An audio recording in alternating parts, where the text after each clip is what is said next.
This program debuted in 2006. Have we become a more or less equal country since then?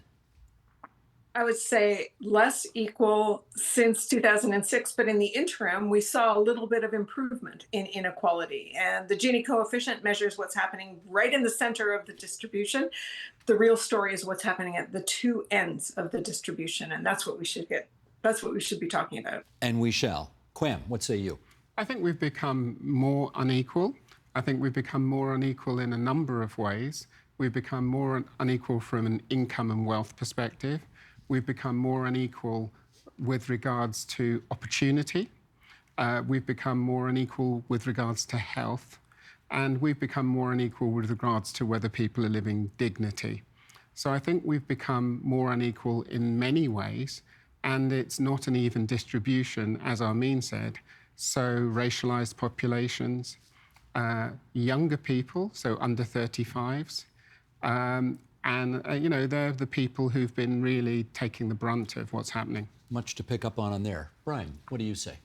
I think in some ways we have. I think the question of inequality is not necessarily the best one to ask. There may be occasions where people are making lots of money or doing very well. LeBron James is one example, but there's no way I'll be equal with him playing basketball. And I think there are some things that's fine. I think what we should be concerned about is the prospects and the quality of life for those who are most vulnerable and at the lowest end of the sphere. That's what I'm most interested in, are those who are the poorest and the most vulnerable. Do they have opportunity, and are they being taken care of? And more importantly, do we have the structures in place that allow those people to thrive? That's what I'm most concerned about. Well, let me follow up. Let me answer. Yeah. Let me get you to answer those questions. And I think on that, we've got lots of work to do. As Quam said, I think there are some major challenges between the old and the young, and there's growing inequality there.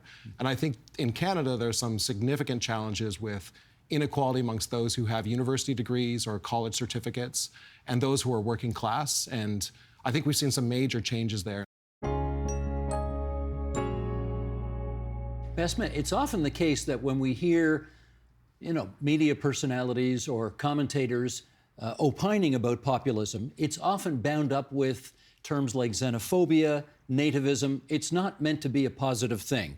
How much, in your view, is populism bound together with all of those other sort of more nefarious elements? So yes, I think populism generally, and particularly by academics, is kind of seen in a very derogatory sense. So it does come kind of with a loaded sense. Does it have to be xenophobic? No. Does it have to be nativist? No. But those are many of the characteristics that you would see among populism. And one of the things that's really important about populism is you have to really understand the context in which it appears. And it's very context dependent. We do see some kind of patterns or commonality currently, and again, it's very much the specific moment. It's mostly on the right wing, and so in the right wing sense, yes, there is quite a lot of alignment on these kind of nativist views, anti-immigrant, xenophobic, certainly.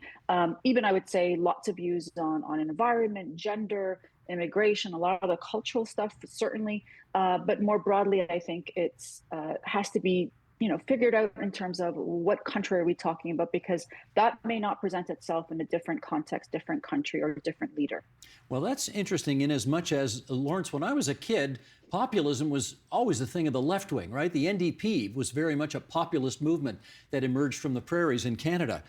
I guess it's not still the case that populism is a left-wing thing on this continent, is it?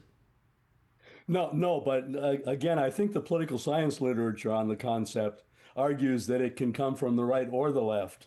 And that depends a little bit on the context and the timing. I mean, we had the progressives in Canada in the 1920s and a number of European countries right now, particularly Spain and Greece.